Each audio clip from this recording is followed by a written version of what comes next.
Brooklyn is an interesting kid. He will say whatever's on his mind. Um, he'll feel what he's feeling without being inhibited by anything. He doesn't embarrass easily, uh, which makes being in public challenging sometimes, quite often.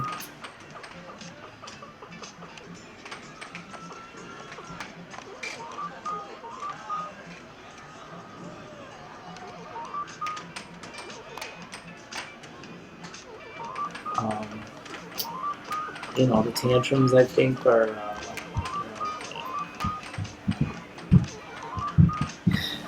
very very challenging. His therapist, his ABA therapist, came in, and at the end he was like, "Oh, I don't know how to say this to you. I don't know how to put this delicately. I don't." Oh, and he was like really like trying to, like he was agonizing, and she's like, "It's okay. You can say whatever." And he's like, "Are you okay?"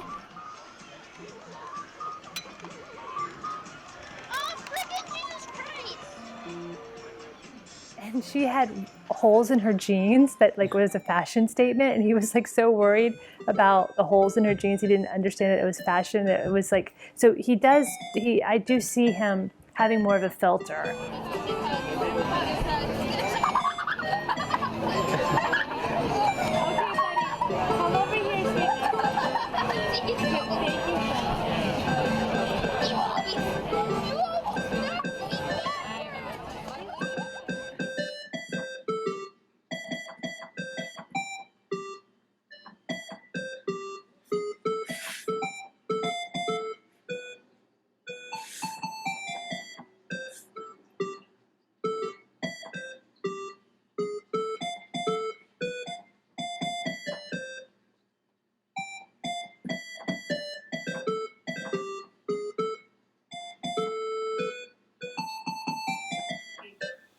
Keep trying and we'll never stop, and I have to use that as my own mantra because I have piles and piles and piles of papers that label my kid who's not even 10, who's going to be 9.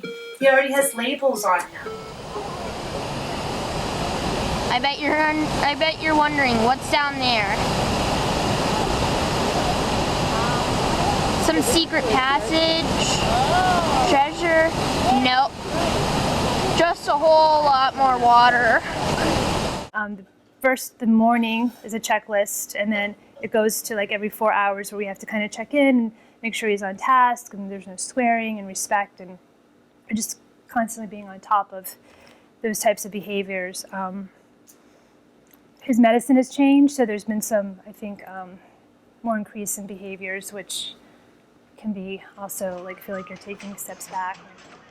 Why does art have to be an elective? Like that is something my kid needs every day, and I know all of them do. Why did the first thing that they would take away is his recess? I get that you have to punish him with something to have a consequence, but him not moving and running and getting all that stuff out of him, that's the worst thing you could do is to take away recess. Can we think of something else?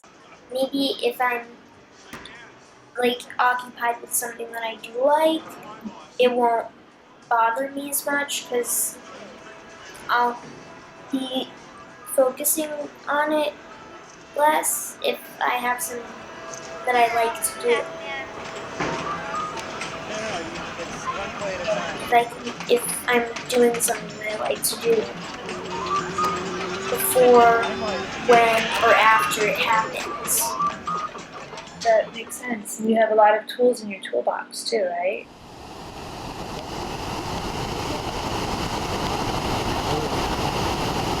Whoa, check that out. Rushing water.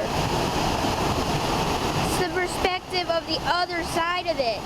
Told you, just more water's at the bottom of there. He had a mother at the private school that he was at that sent a letter saying, "Why is this kid here?" He ruined the Christmas show. He ruined the Christmas show because it was too loud. And he's a little kid. He was like first grade, second grade, first grade. I don't talk about it because like you don't want to get in that negative space, but it happens, and it happens a lot.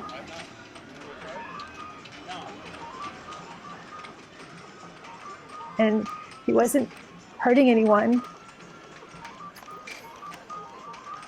They don't know how to handle it. That was the worst last night when our neighbor yelled through the ceiling, "Shut the hell up." And I thought, oh my God. And in a moment of humanness, I yelled back and I thought, that's not who I am. That last night was like so raw and I just felt so bad.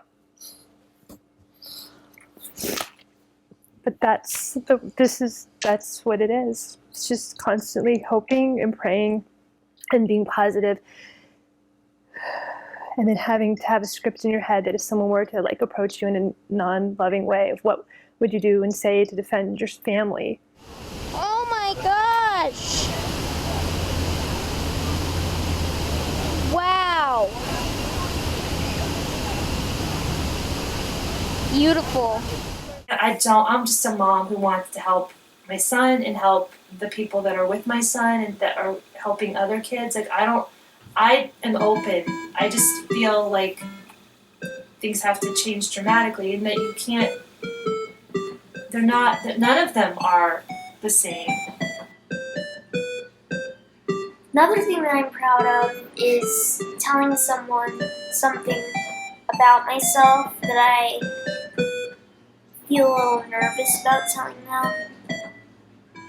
Like, for instance, telling people that I like Baby Einstein. I mean, I love Baby Einstein. I'm a fan of it.